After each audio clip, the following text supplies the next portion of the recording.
Chapter 100, Congratulations on becoming a leader without an army. At this time, the captain of Team 7 chipped in. I think newcomers should be given a chance. Everyone knows what Team 2 was like in the past, but we can't waste the resources of any of our teams. Now, every team has their cases to work on, and Team 5 would be a bit swamped if they have to investigate both West Gate and East Gate. I think it's best if Team 5 focuses on the East Gate case. Ran Jing replied, I'm fine with temporarily putting West Gate's case on hold, but why is Team 2 taking over? She looked around at the other team captains, a bit angry. She felt like it was more of a trap for Su Cheng, so she was trying to stop Su Cheng from walking into it. Team 3's captain stroked his beard and smiled. The other teams are busy as well, so right now it seems like only Team 2 can be used. Ran Jing, we all know what state Team 2 is in. Which other team isn't a formation of more than 20 or even 40 members? When necessary, the other teams can even coordinate operations with the special police force, but Team 2 only has 10 people. I think everyone knows very well the kind of existence that is West Gate. Sending only 10 people to investigate West Gate's money laundering case, I think it's too much of a joke. Captain Ran, what are you doing? Are you planning to rob Team 2 of a big case they can work on? We all have things to do. It's not right to just let Team 2 idle. We should share the missions so they have more opportunities too. Someone even tried to perturb the relationship between Su Cheng and Ran Jing. The deputy department director immediately slammed the file folder on the table, which immediately silenced everyone. He then scolded in a deep voice, what do you think you are all doing? Does Team 2 not have a captain? Does he need you guys to decide for him? After he gave everyone the white eye, he looked at Su Cheng and asked, Su Cheng, what's your thoughts on this? Before Su Cheng could reply, Ran Jing already answered first, Sir, at least let him familiarize himself with his team members first, right? He's still new to this environment and doesn't know how things work around here. Isn't it rushing into things if you let him take over such a big case right after he takes office? The deputy director just ignored Ran Jing and he still looked at Su Cheng, asking, what do you think? Su Cheng's eyes met with the guy, and then he said, I think Team 2 is completely capable of handling West Gate's case. Su Cheng. Ran Jing became nervous. West Gate wasn't an easy target like North Gate. Just looking at casinos alone, they had 5 legal ones operating in the city. The entire organization has over 5,000 people, so even though Su Cheng was a captain now, a team of just 10 people definitely couldn't carry out a comprehensive investigation strategy. West Gate wouldn't even give a shit about Team 2.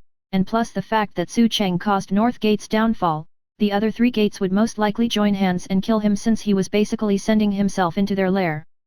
Su Cheng obviously knew Ran Jing was sincerely concerned for him. But, he just couldn't tolerate the assassination attempt against him.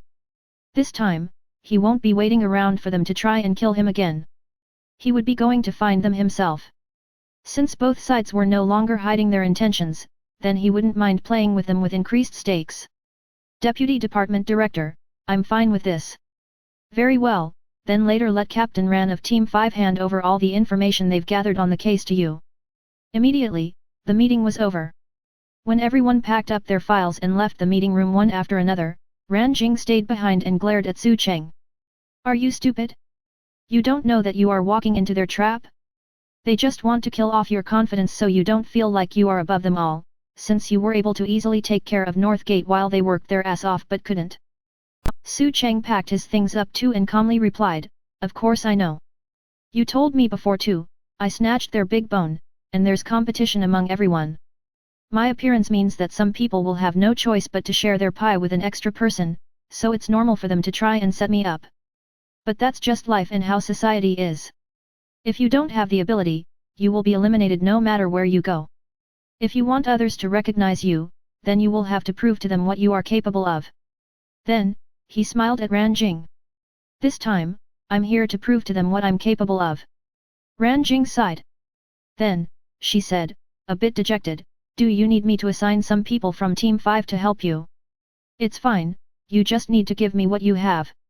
I don't think East Gate's any easier to deal with than West Gate, so I think you will need as much manpower as possible.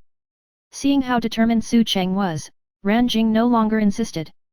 She brought Su Cheng to her office and ordered her subordinate to gather all the archived files of West Gate and transfer them to Su Cheng.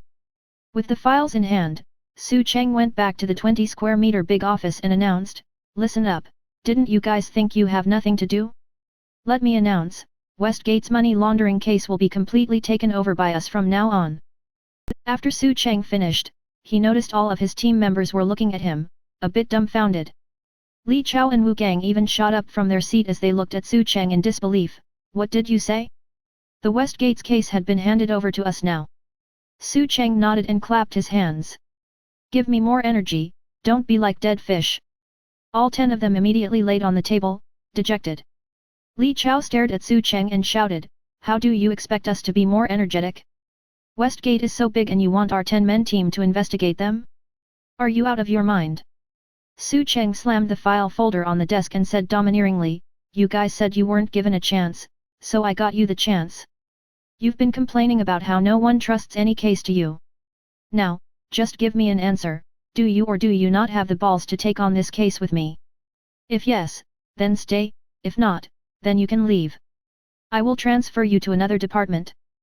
Everyone didn't show any intention of walking out right now, since they were all contemplating the gains and losses. Frankly, they knew the other teams were just throwing the blame onto them again with this case.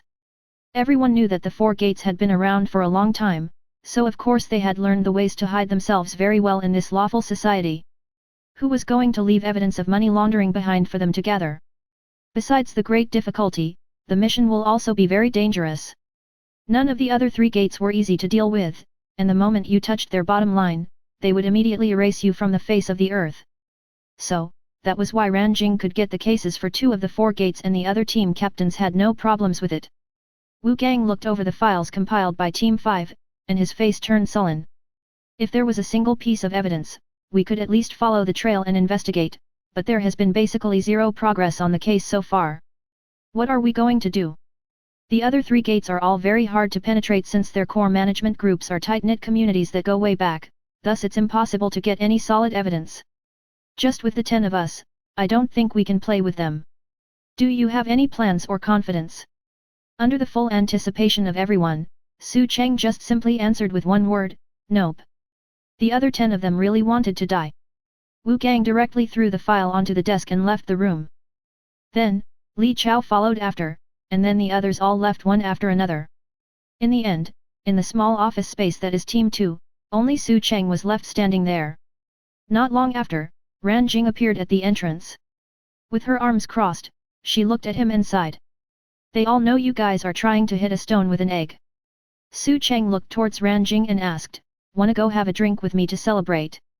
Ranjing, "Celebrate what?" Su Cheng, "Celebrate my first day of getting promoted to Team 2 captain. Isn't it worth celebrating?" Ranjing bitterly smiled, "Yeah, and also celebrate that you became a leader without an army on your very first day." Su Cheng smiled.